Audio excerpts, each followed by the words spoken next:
Hey, what up, everybody? Sorry, my first attempt on this kind of failed because the internet kind of choked on me. I apologize.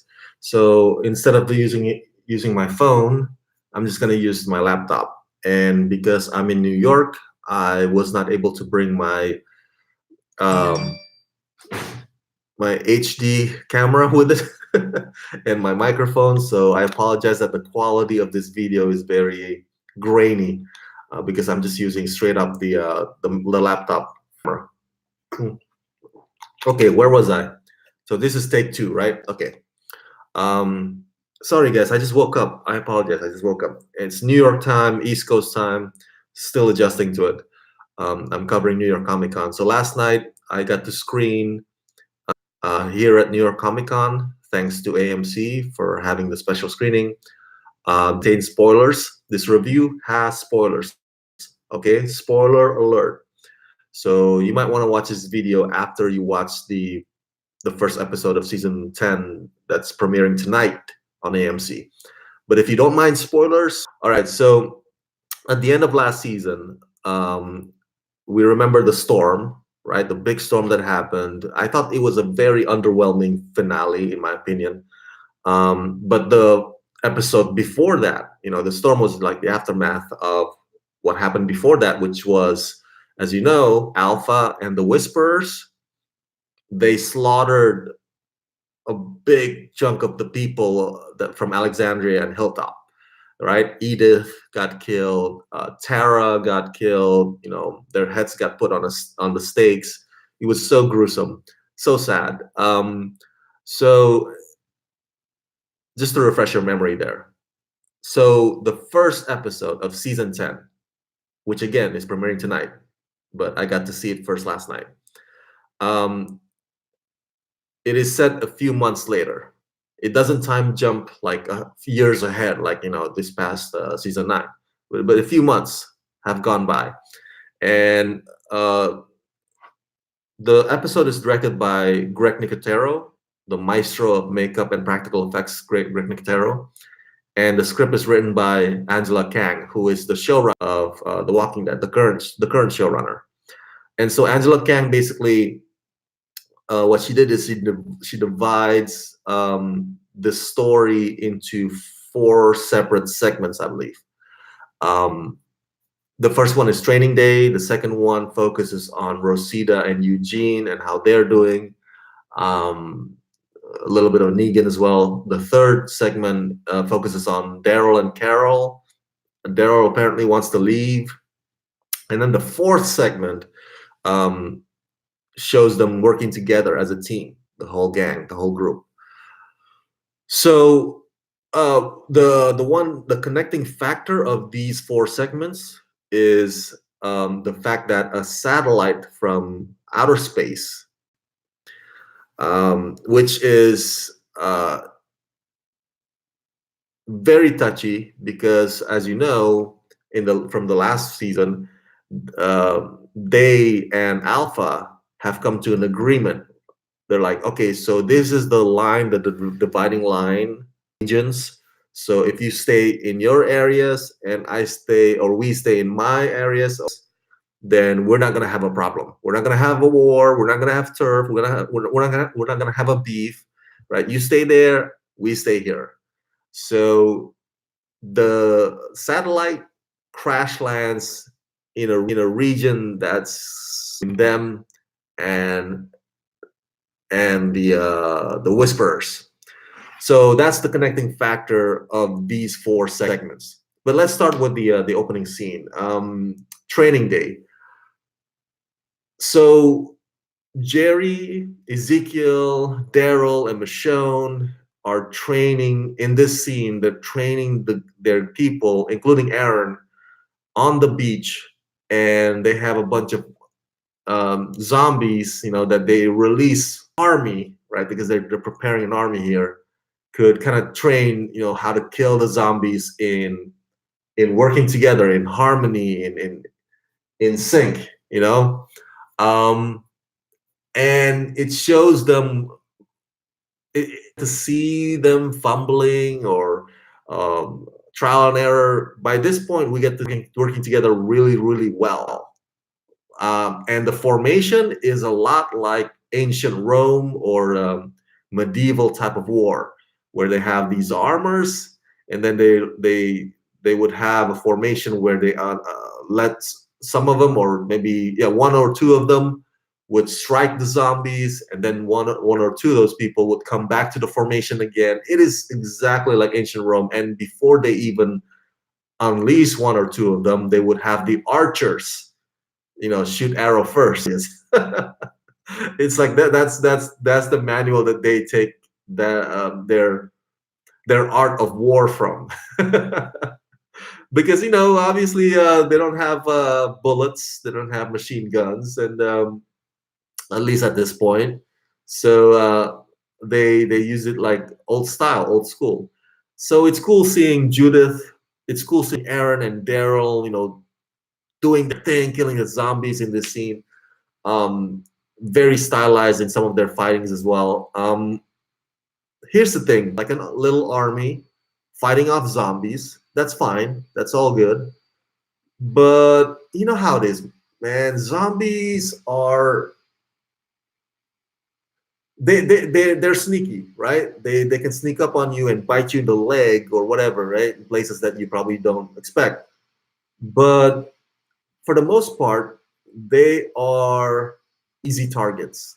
You know, when they walk in a line. They don't zigzag. They don't hide behind the rock. You know what I'm saying? Because they don't have conscience of their self. Their own. They don't have their own self conscience. They don't like, oh my God, I gotta find cover.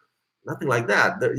So you approach the zombie and strike for the head, and that's it. So either using a spear, a sword, what have you, or a bow and arrow.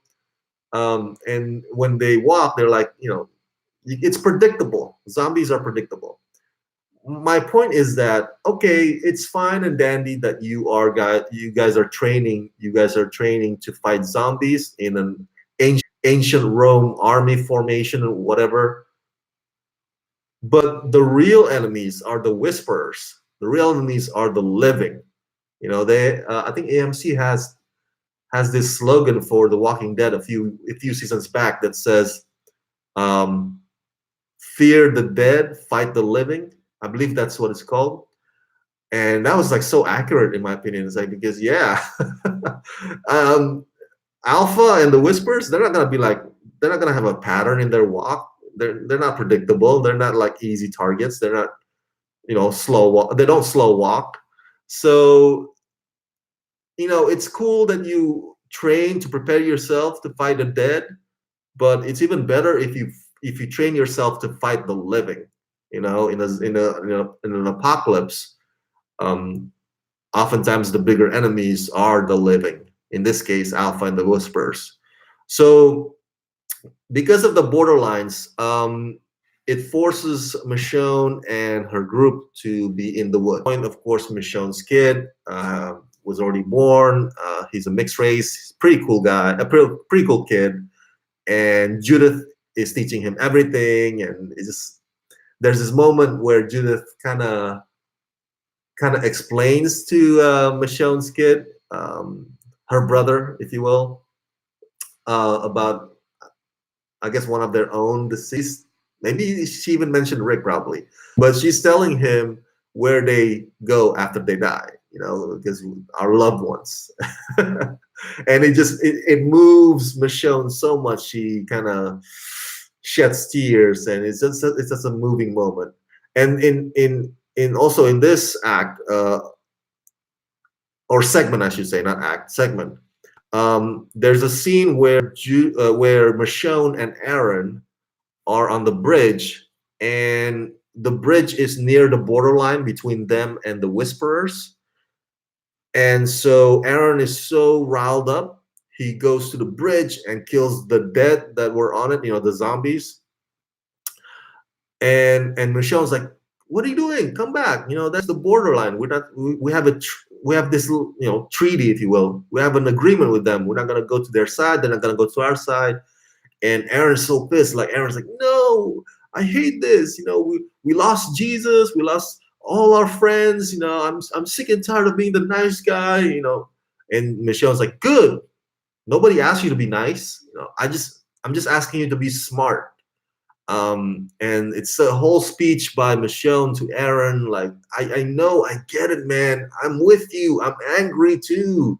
I'm furious that we're in this situation. But we can't let our emotions dictate our next move, because it might result in more casualties that we don't want that to happen. We don't want to put our people at risk. And Michonne is right, because Michonne now has two kids to take care of.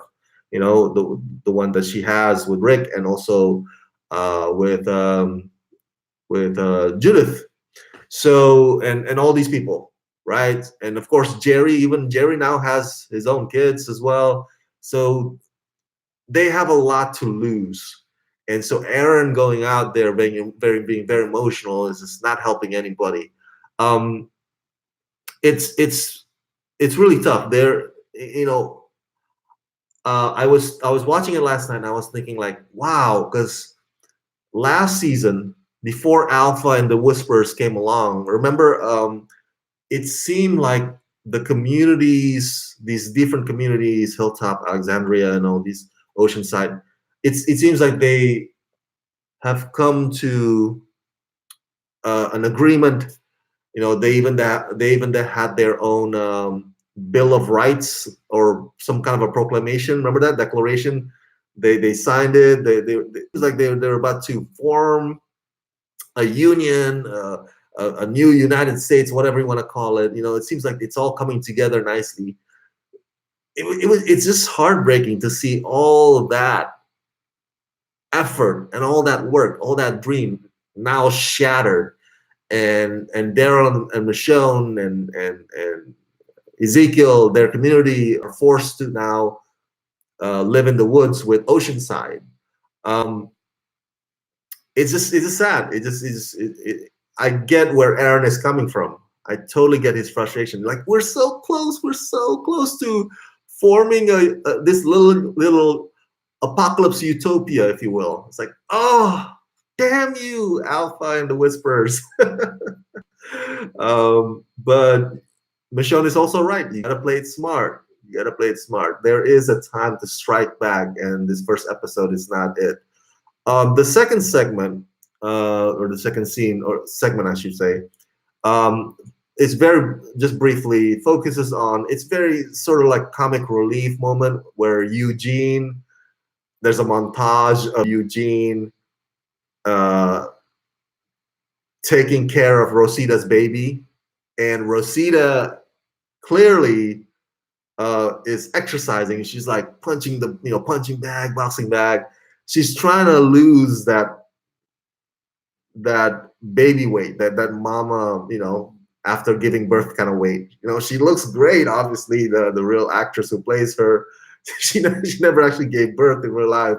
So, but it's obvious, like she wants to have this break from her baby, and so Eugene is the one that takes care of her baby. And there's a montage of Eugene measuring, the baby's length, maybe, day by day, and I think changing her as well. And while Rosita's just boxing and punching, and like, I gotta be slim again. I gotta be slim again. It's funny, the priorities of these two are so, it's like, it's hilarious. So again, it's a comic relief filled kind of segment. At the same time, also in this segment, we get to see Father Gabe and Negan. Um, Negan is, if you were wondering where Negan is right now, or the state of Negan is still a prisoner, or I think he chooses to be a prisoner. He's like one of those. He's become one of those guys who, like, I know I can get out of this jail. They don't even like lock the jail anymore. But I feel so much. I'm so responsible for what happened all those years. I'm ridden with guilt that I should probably just stay in the jail cell, the prison. So he can go out. and he's actually like a slave labor too now, uh, to Father Gabe's community. The people there would assign Negan to like work on the plants or do laundry, whatever, right? So, and he would gladly do it because he's like a monk now. He's like, oh, I deserve this punishment, you know. So he's like a glutton for punishment. I need to, but he's still got that Negan charm. He's still got that, yeah. So part of him is like, I gotta do this. I gotta make amends. I gotta do this kind of all these steps. I gotta do what I'm told. You know, a part of him is like, yeah, like, you know, trying to still crack up jokes about somebody's looks or try to crack up jokes about Father Gabe.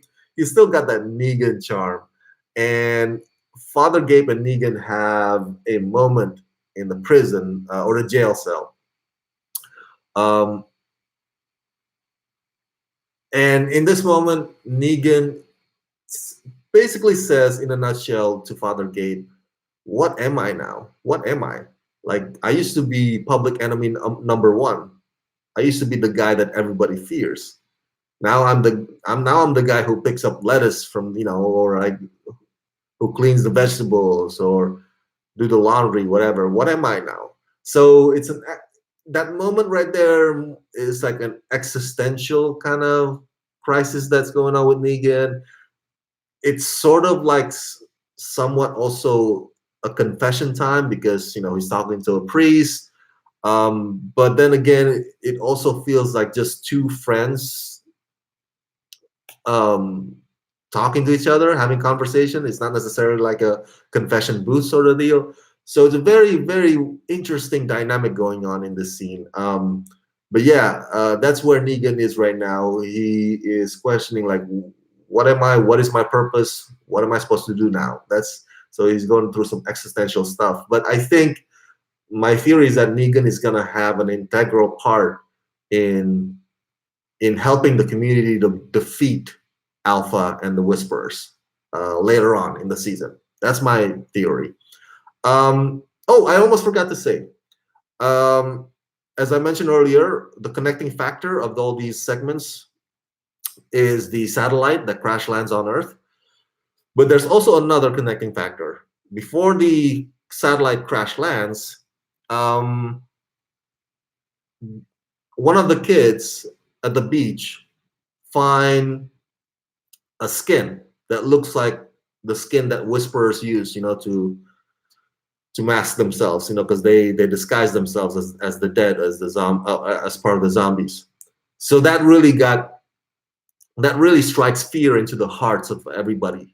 It's like, oh my God, are the whisperers breaking the borderline? Are they breaking our treaty? Are they coming to our side of the region? Are we going to war anytime soon?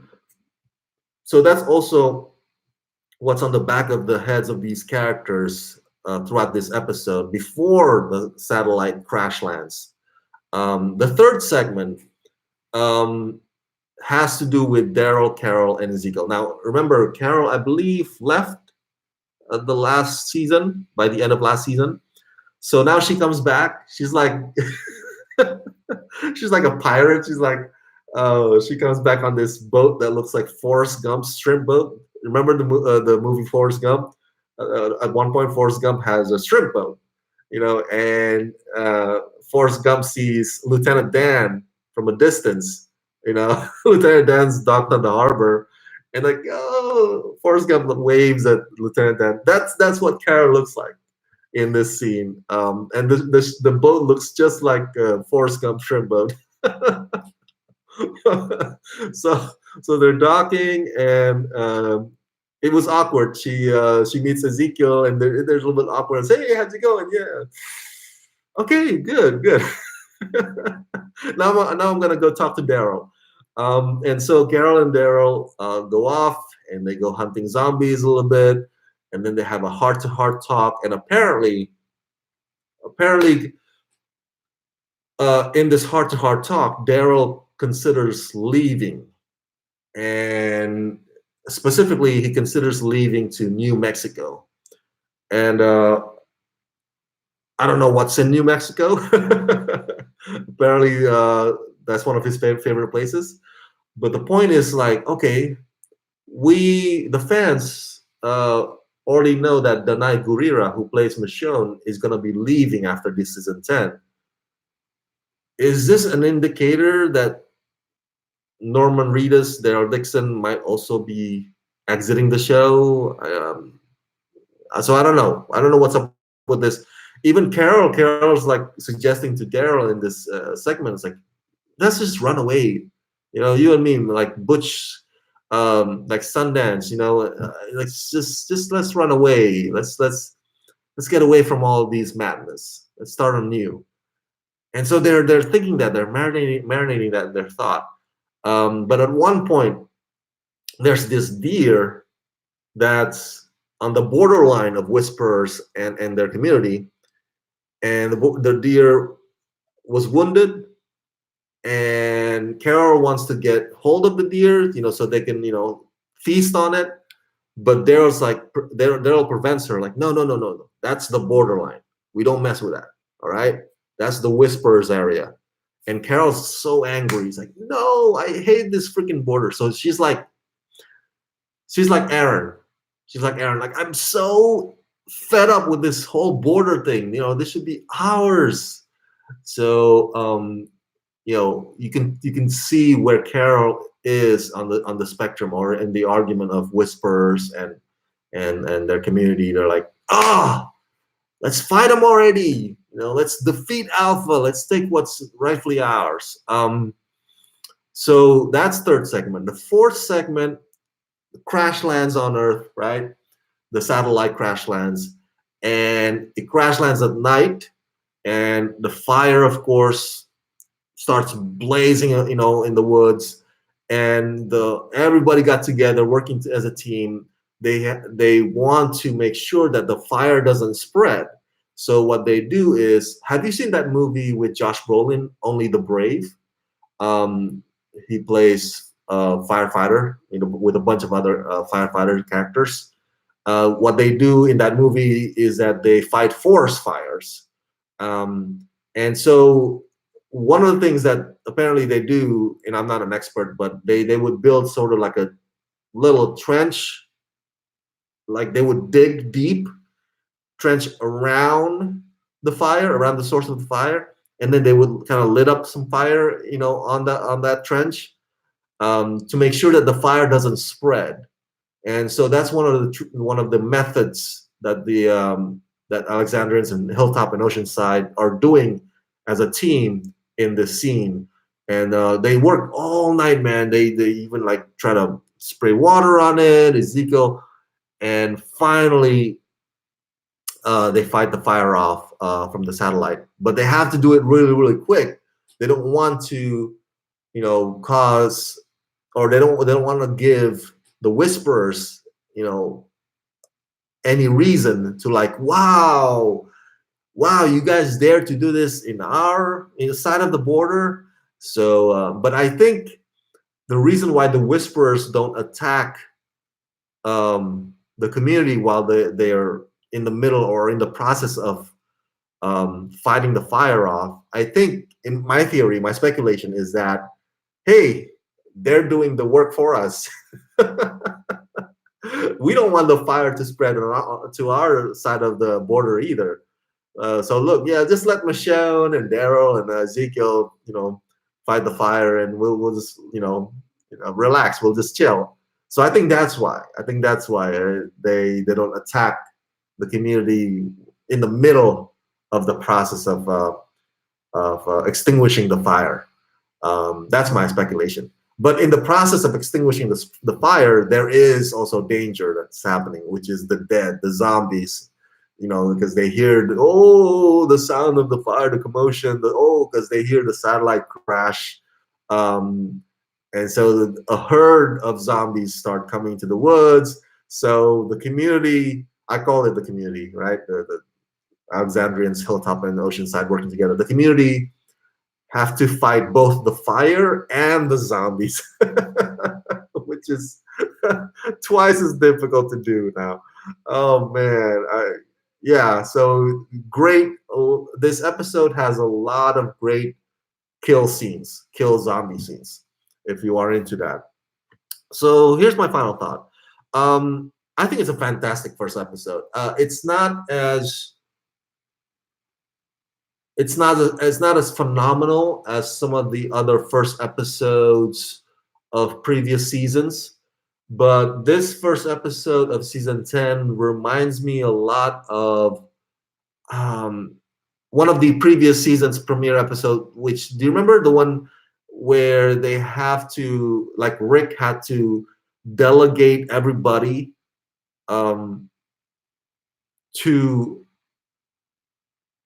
guide the herd of zombies? Remember that episode?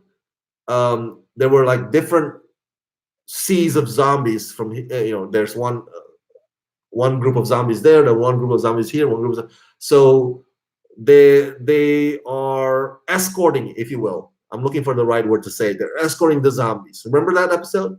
And then at one point, I think Daryl escorts the zombies, because he rides the motorcycle and he makes the noise, so the zombies follow him.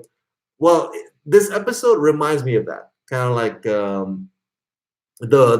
in a sense that the people or the community works together to, in this case, instead of hurting the zombies or guiding the zombies, working together to fight the fire off. So it reminds me of that. It's like Rick is not around, but the delegation, the responsibilities, everybody has a role type of thing. It's still there. It still exists. By this point, it seems like everybody knows their part. There's so it is, and it's clear when you see it in tonight's premiere episode, in this scene of them fighting the fire and fighting the zombies at the same time. Everybody knows their part. Everybody knows their role. Like who's gonna try to shoot the zombies with their arrows while these guys still pour water onto the fire. Who's gonna do this while the other guys do that? So that's why it reminds me of that other episode, because it's about delegation. Everybody has a part. Everybody has a role, and it's cool. It's cool to see that, and I think it shows that even though Alpha and the Whisperers kind of throw a monkey wrench onto their, trying to form a union sort of deal, last season with the Bill of Rights or whatever. Alpha and Whisper is like, yeah, I see that, and I throw a wrench at it. Even though that happens, the spirit of them as a community, as a group, when everybody is a cog in this machine, it's still there. It still exists. It hasn't been destroyed by Alpha and the Whisperers, and that gives hope. Not only to themselves, but to us, the audience. That gives hope that, what? Not only they can survive, they can actually win this. They know how to work together in harmony and in sync, not just in the training, but also in action. So it's really, really cool. Overall, I thought it was a fantastic first episode. I did not expect it to be that satisfying. By the end of it, also Carol takes a glance at Alpha from a distance. So Carol's up on the rocks, Alpha's down there in her side of the border, and they look at each other. They go straight. And then and it fades to black. It cuts to black. That's the last scene of this episode, and it was just like everybody in the room last night when we watch it at Madison Square Garden. We were like, oh my God, it is on now. It's on now, because Carol hates Alpha, man. Carol, like, damn it. Remember I told you? I was like, that deer's supposed to be ours. What is up with this stupid borderlines thing? So Carol's like, oh shit. Carol sees Alpha. Oh, you know what would be awesome? If Alpha dies at the hands of Carol. Oh, that would be sweet, sweet revenge, man. If Carol is the one that gets it would be even sweeter if it's like hand-to-hand combat. You know what I'm saying? Instead of like freaking Arrow or you know, if they actually really fight, they go at it, both of those ladies. Oh, that would be a scene to watch. So yeah, it's a great episode. Go watch it not last night, tonight. All right, I watched it last night. Go watch it tonight. The premieres tonight, and let me know what you think of it once you've watched it in the comment section down, below this video. I want to hear your thoughts about it because I think it's a great first episode. I'm a little bummed out that they renewed the show for season 11. I feel like the show has gone on too long. Is it just me? Am I the only one that feels like The Walking Dead? It goes on longer than necessary now. Just come on, what is going on here? I guess George Romero was right when he said it's like a soap opera. It feels like General Hospital or what a days of our lives. Where it never ends. I mean, this is like Grey's Anatomy. Like, um, it has to come to a conclusion, man. Come on. So that's just my take. If you disagree, let me know your thoughts about it. And you've heard the news that they're gonna bring back Maggie for season 11 because Lauren Cohen's other show, Whiskey Cavalier, was canceled by ABC. So now she's like, "Oh, can you have me back? Can you take me back, please? The Walking Dead. I'm unemployed, please." when Whiskey Cavalier and when she was demanding pay raise, she was like high and mighty on top of the world. Yeah, you don't want to give me more pay? Fine. I leave. I'm gonna go do this show. And then the show got canceled. And she's like, oh, please take me back. I'm, I'm exaggerating it, of course. Yeah, those are my thoughts. That's my review of The Walking Dead season 10, first episode, titled Lines We Cross, which premieres tonight on AMC. Share your thoughts in the comment section below once you've seen it. And that's it. Thank you so much, you guys. There'll be more New York Comic Con coverage coming right up. More videos to this channel. So stay tuned, subscribe, tell your friends and your grandma to subscribe to this channel. Press that like button, ring that bell. And if you can help support me, please do so at patreon.com/ramascreen. That's patreon.com/ramascreen. Let's wrap this.